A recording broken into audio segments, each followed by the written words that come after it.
नमस्कार, डिकोडिंग 24/7 में आपका स्वागत है। एक नए सब्जेक्ट के साथ एक बार फिर से हम हाज़िर हैं और आज ये सब्जेक्ट होगा हमारे पड़ोस में क्या चल रहा है। हमारे पड़ोस में भारत के पड़ोस में पाकिस्तान, अफ़गानिस्तान इनके बीच में क्या चल रहा है। आपने देखा दोनों देशों में बहुत दिनों से झड़प चल रही है। टीटीपी के अगेंस्ट पाकिस्तानी आर्मी लगी हुई है और इसे समझने के लिए हमारे साथ एक बार फिर से हैं कमांडर सुदर्शन चक्रपाणी जी। कमांडर साहब जय हिंद। जय हिंद राकेश जी, जय भारत, नमस्कार। आपसे और आपके श्रोताओं से मिलने में बड़ा आनंद मिलता है और बेशक हमारे पड़ोस में बहुत कुछ चल रहा है, बहुत इंटरेस्टिंग चल रहा है और एक तरह से जिसको कहते हैं ना, जब कोई अपने किसी और के लिए खाई खोदता है तो खुद ही गिर जाता है। यही समस्या हो रही है पाकिस्तान की। ये इन्हीं के तो बनाए हुए थे जो आज इनके खिलाफ खड़े हो गए हैं। तो बिल्कुल। ये कर क्या रहे हैं? वो के मैंने सुना सुसाइड बॉम्बिंग हुई उसके बाद ये बदला लेने के लिए आए। उधर बलोच लगे ही हुए हैं, सिंध भी ऐसा तो है नहीं कि बिल्कुल शांत पड़ा हो। तो थोड़ा-सा तफ़सील से बताएँ कमांडर साहब, क्या तस्वीर दिख रही है? देखिए, इंटरेस्टिंग तस्वीर है। पाकिस्तान, अगर आप सोचते हैं जैसे एक है ना, प्याज नहीं होता, जैसे-जैसे आप खोलते हैं और अंदर से निकलता है, एक और लेयर निकलता है, फिर एक और लेयर निकलता है।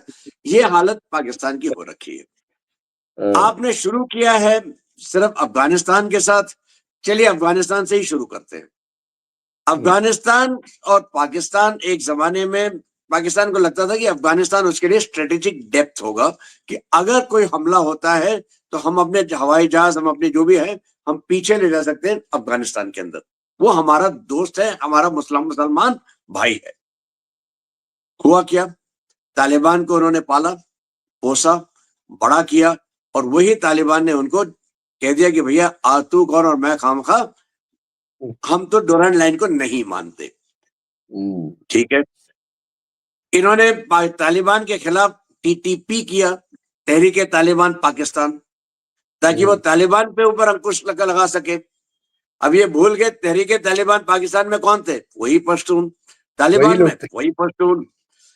भाई, दो पश्तून को अगर आप लड़ते हुए देखते हैं और आप बीच में जाते हैं, तो दोनों पश्तून मिल जाते हैं और आपको पीट पीट देंगे पहले। जी, ठीक है, फिर अपनी लड़ाई में वापस चले जाएंगे, लेकिन पीटेंगे आपको बाहर वाले को।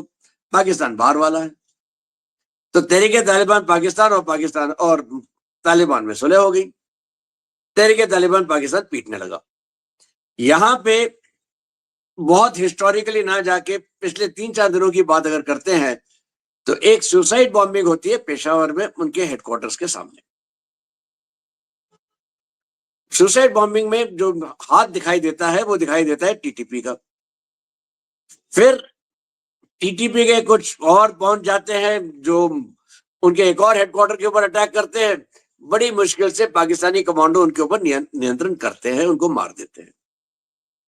इसके खिलाफ पाकिस्तान ने अपना हवाई जहाज से बम बरसाए, क्योंकि पाकिस्तानी सोल्जर्स जो हैं, जो उनकी सेना जो है, वो वैसे ही कांप रही है। कहते हैं, भैया हम कहाँ जाके लड़ेंगे तालिबान से। तो हवाई जहाज से हमला किया, 4 अलग-अलग जगहों में किया। अब यहाँ पे जब हमला किया तो उसमें आपको टीटीपी के लोग मारने थे। आपने उनको ना मार के 10 बच्चे मार दिए। तो सिविलियन। तालिबान तो वैसे ही गुस्से में आ गया। तो तालिबान ने कह दिया, जैसे आपको याद होगा एक बहुत अच्छी मूवी थी जिसमें राजकुमार और दिलीप कुमार थे, तो उन्होंने कहा गोली भी हमारी होगी, बंदूक भी हमारी होगी, समय भी हमारा होगा और जगह भी हम चुनेंगे। ये इन्होंने बता दिया है पाकिस्तान को कि समय भी हम चुनेंगे। तो एक लेयर तो ये चल रहा है। दूसरा लेयर चल रहा है बलूचिस्तान। वहां पे जाफर एक्सप्रेस का आपने सुना होगा, एक बार हाईजैक हुआ था। हाँ, फिल्मों के बाद बिल्कुल। हकीकत में ये पहली बार किसी ने सुना है कि पूरी ट्रेन हाईजैक हो जाती है। और उसका आरोप तो इंडिया के ऊपर लगा दिया था उन्होंने। हाँ, वो तो उनके पास और कोई तरीका ही नहीं है। तो हाँ, इंडिया के ऊपर सबसे आसान है, इंडिया में लगा दो।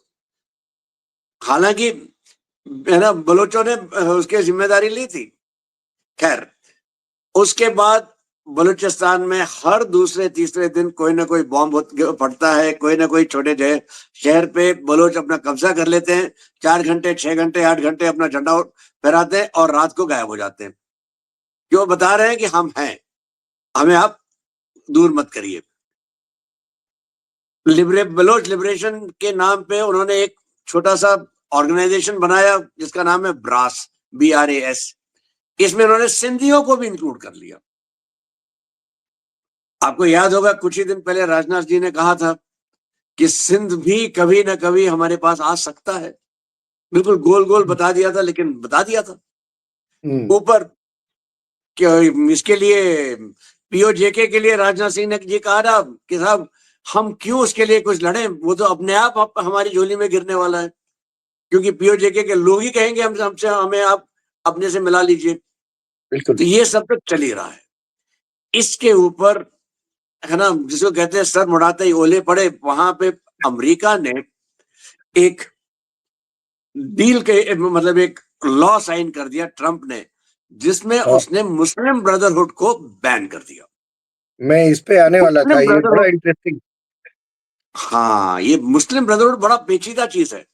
ये 1928 में एस्टेब्लिश हुई थी इजिप्ट के अंदर। ये पॉलिटिकल इस्लाम का बिल्कुल साफ मुखौटा है। पॉलिटिकल इस्लाम वही है जो इस्लाम की आड़ में पॉलिटिक्स खेलता है, दहशतगर्दी करता है और टेररिज्म को बढ़ावा देता है। तो इसके अब जो बड़े बड़े कौन है, हमास इन्हीं का है, ठीक है, उनके इन्हीं का है, जैश ए मोहम्मद इन्हीं का है, आपका बांग्लादेश में। ये सारे के सारे यही तो है। ये तो पॉलिटिकल आइडियोलॉजिकल ग्रैंडफादर और फादर है इन सब सारे ऑर्गेनाइजेशंस के। लश्कर तैयबा, जैश ए मोहम्मद, ये सब इन्हीं से तो निकलते हैं।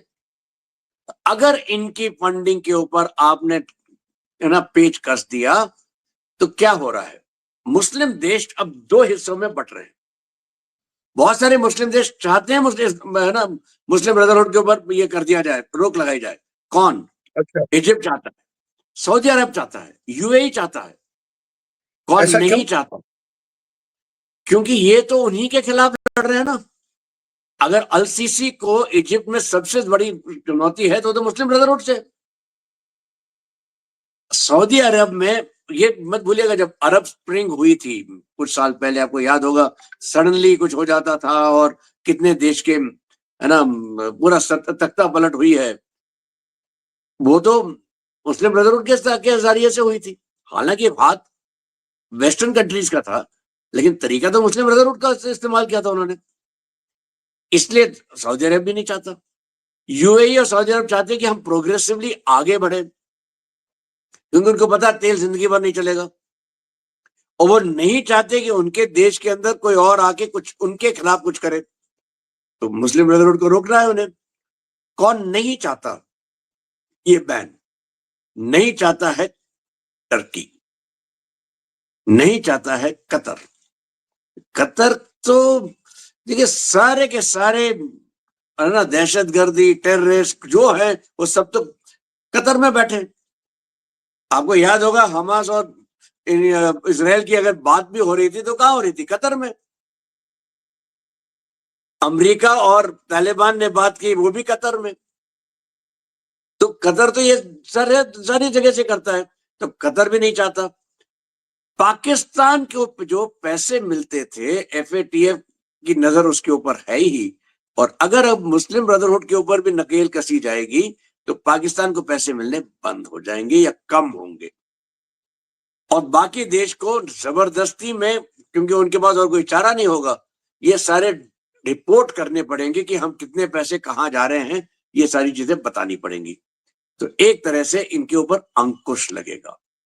और पाकिस्तान के पास जहां तक हिंदुस्तान का सवाल है, एक या 2 और 3 संस्थाएं तो हैं, जैश ए मोहम्मद, लश्कर ए तैयबा, हरकतुल अंसार, हरकतुल वटेवर, ये सारे के सारे तो इन्हीं से यहीं से आते हैं। ये सारे के सारे बच्चे हैं मुस्लिम ब्रदरहुड के आइडियोलॉजिकली।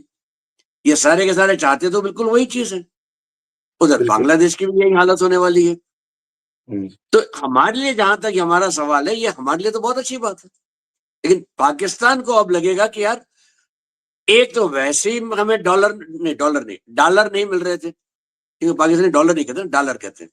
तो हमें वैसे ही डॉलर नहीं मिल रहे थे, हम वैसे ही भीख का कटोरा लेके घूम रहे थे। कुछ ही दिन पहले हमने आप भी इसी शो में डिस्कस किया था कि सऊदी अरब ने बोला यार ये अच्छा नहीं लगता है, वो एल्यूमिनियम का कटोरा लेके घूमते हो, एक स्टील का कटोरा तो कम से कम ले लो, ये अच्छा तो लगे कि भीख मांगने आए हो। कहते यार वो कटोरे में ही आप हमारे छेद कर रहे हैं, तो उनको वो समस्या है। ठीक है, एक तरफ पूरा विश्व मुस्लिम ब्रदरहुड के खिलाफ जा रहा है, एक दूसरी तरफ देखिए हमने क्या कर दिया है अंदर अपने ही देश के अंदर। हमारा जो हाफ फ्रंट है इसमें भी तो ब्रदरहुड का हाथ रहता है। आईएसआईएस जो हिंदुस्तान में अपना वो करने की कोशिश करता है, आप ये देखिए जैश ए मोहम्मद है, लश्कर ए तैयबा है, इन सब के हाथ अभी हम लोग बार बार पकड़ते जा रहे हैं। ये फंडिंग करते हैं, ये कई जगहों पे तो मीडिया को भी फंडिंग देते हैं। उन्होंने ये कॉलेजेस हॉस्पिटल्स वहां पे जिस तरीके से वो कर रहे हैं, ये सब दिखाई दे रहा है। एनजीओ को हाफ ले फ्रंट रखा है अपने साथ। हाफ फ्रंट बहुत खतरनाक है। बिल्कुल बिल्कुल, ये हाफ फ्रंट को अगर आपने फंडिंग कम कर दी तो मद्दी साहब जैसे लोग तो अब और भी बिलबिलाएंगे, क्योंकि उनके पास पैसे कहां से आने वाले। तो आपने एक तरफ से नक्सलों को निकाला है, दूसरी तरफ से यहां पे नकेल कसी जा रही है। पूरी चारों तरफ से आपने हाफ फ्रंट पे भी आप हावी हो रहे हैं, और उधर पाकिस्तान वो है ना प्याज की तरह खुलता जा रहा है, खुलता जा रहा है। उसको कहता है यार अब कब तक और हमें खोलोगे आप, कभी तो हमें बख्श दो। पाकिस्तान तो कमांडर साहब ऐसी मिस्ट्री है। आप तो आर्म्ड फोर्सेस में रहे हैं कि मतलब वो एक बनाना स्टेट कह लीजिए आप जिस तरह से कभी बिल्कुल एक ठीक ठाक स्टेट रहा ही नहीं। शुरुआत से देख लीजिए अभी तक जितने साल हुए हैं आजादी के बाद से, आधे तो उसमें आर्म्ड फोर्सेस का कब्जा रहा है, जनरलों के अधीन रहा है। और उसके बाद पॉलिटिकल लीडर्स भी जो हुए हैं वो भी फौजी बूटों के नीचे ही थे। तो आपने ये बिल्कुल। बड़ा अच्छा समझाया, खासकर मुस्लिम ब्रदरहुड जो आपने समझाया उसके क्या नतीजे होंगे इस महाद्वीप में, उपमहाद्वीप में। तो ये बड़ी गौर करने वाली बात है। आपका बहुत-बहुत शुक्रिया कमांडर साहब, आप आए और इस पर रोशनी डाली। मैं भी कुछ समझ पाया, हमारे दर्शक भी बहुत कुछ समझे होंगे ऐसी मुझे उम्मीद है। बहुत-बहुत धन्यवाद सर। बहुत बहुत धन्यवाद राकेश जी। जय हिंद, जय भारत।